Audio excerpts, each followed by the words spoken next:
أعوذ بالله من الشيطان الرجيم بسم الله الرحمن الرحيم Berniat baik dan berniat jelek, namun tidak terlaksanakan. Ada yang berniat baik, namun tidak kesampaian. Ada yang berniat jelek, juga sama tidak tersampaikan juga. Apakah ini termasuk mendapatkan pahala? Dari hadis Al-Arba'in An-Nawawiyah bab 37.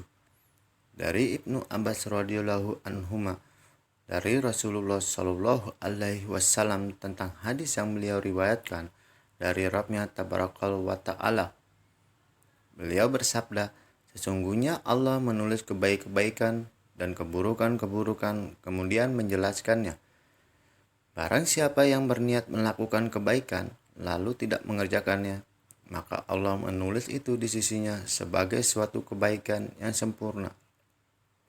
Dan jika dia berniat mengerjakan kebaikan lalu mengerjakannya, maka Allah menulis itu di sisinya sebagai 10 kebaikan hingga 700 lipat hingga perlipatan yang banyak. Jika dia berniat melakukan keburukan lalu tidak mengerjakannya, maka Allah menulis itu di sisinya sebagai satu kebaikan yang sempurna. Dan jika dia berniat melakukan keburukan lalu mengerjakannya, maka Allah menulis itu sebagai satu keburukan. Hadis riwayat Bukhari dan hadis riwayat Muslim. Penjelasan hadis di atas. Yang pertama adalah hammah atau berniat. Ingatlah, pembicaraan hati tidaklah dicatat dan tidaklah dikenai hukuman. Sehingga pembicaraan hati tidaklah termasuk hammah. Yang dimaksud dengan hammah adalah bertekad untuk mengerjakannya. Akan tetapi datang kemalasan, lantas ia tidak melakukan. Seperti ini dicatat kebaikan yang sempurna.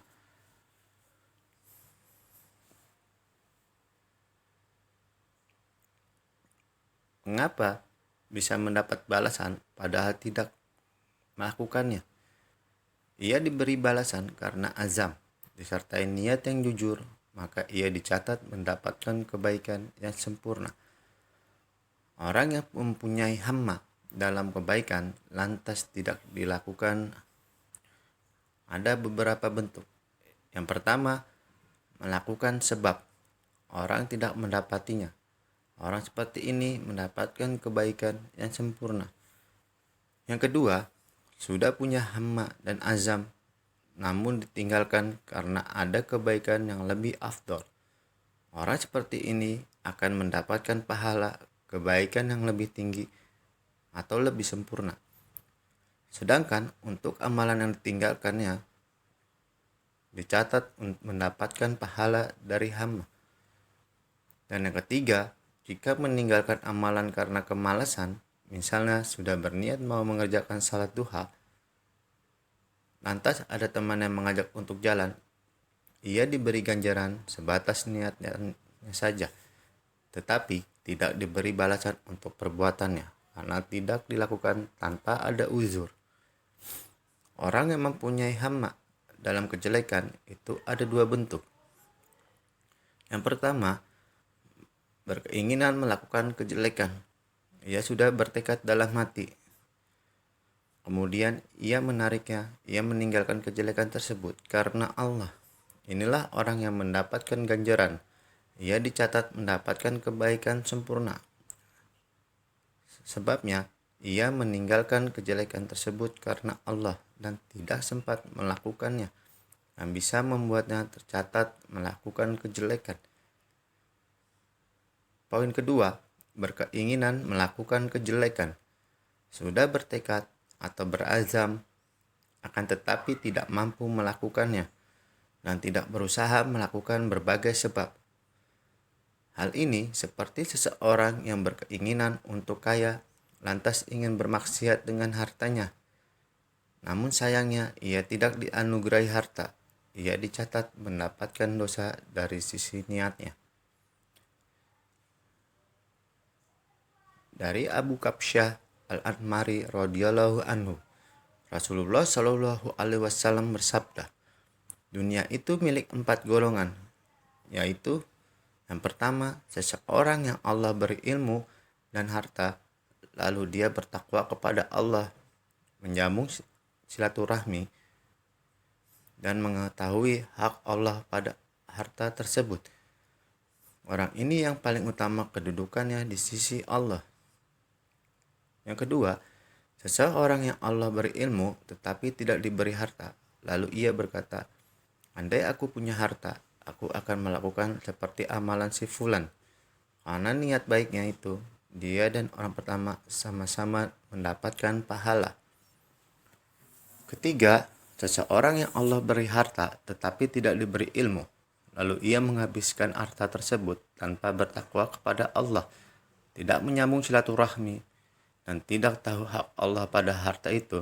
Orang ini mendapatkan kedudukan paling buruk di sisi Allah. Keempat, seseorang yang tidak diberi Allah harta dan ilmu, lalu berkata, andai aku punya harta, aku akan melakukan seperti amalan si fulan. Karena niat buruknya itu, keduanya sama-sama berdosa. Hadis riwayat Tirmizi, hadis riwayat Ahmad. Al-Hafiz Abu Thahir mengatakan hadis ini sahih. Ketiga, berkeinginan melakukan kejelekan dan berusaha untuk menggapainya, tetapi tidak mampu. Orang seperti ini mendapatkan dosa yang sempurna.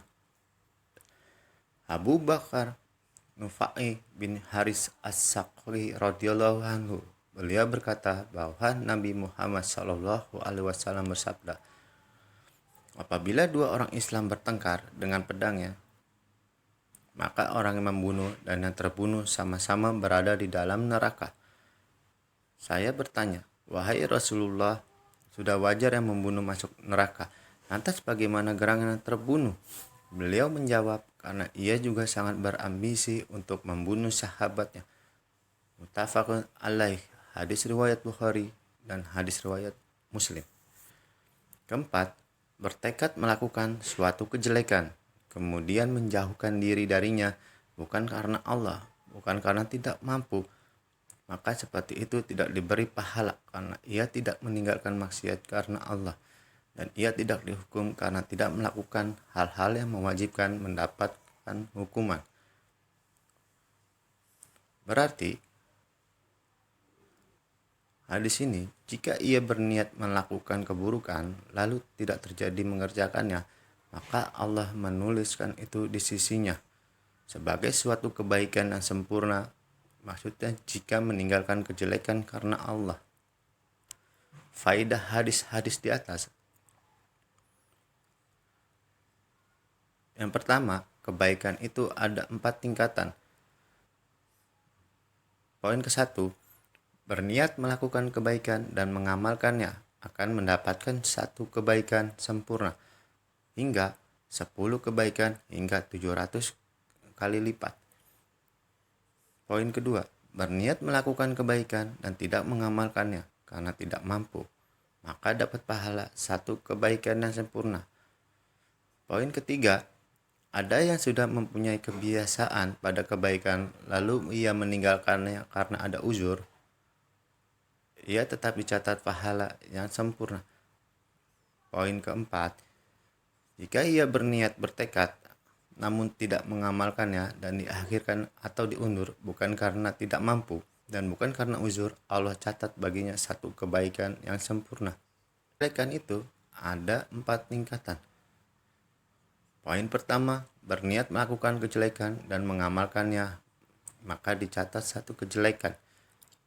Poin kedua, berniat melakukan kejelekan dan akhirnya meninggalkannya karena takut kepada Allah, maka dicatat baginya suatu kebaikan yang sempurna. Poin ketiga, berniat melakukan kejelekan dan meninggalkannya karena tidak mampu, maka dicatat baginya 1 kejelekan. Dan poin terakhir, berniat melakukan kejelekan dan meninggalkannya bukan karena takut kepada Allah, bukan karena tidak mampu, maka tidak dicatat baginya apapun. Semoga ilmu agama ini bermanfaat untuk kita semua, khususnya umat muslim, agar kita lebih bertakwa kepada Allah Subhanahu wa taala dan mampu menjalankan syariat-syariat Islam. Allahu alam bisawab.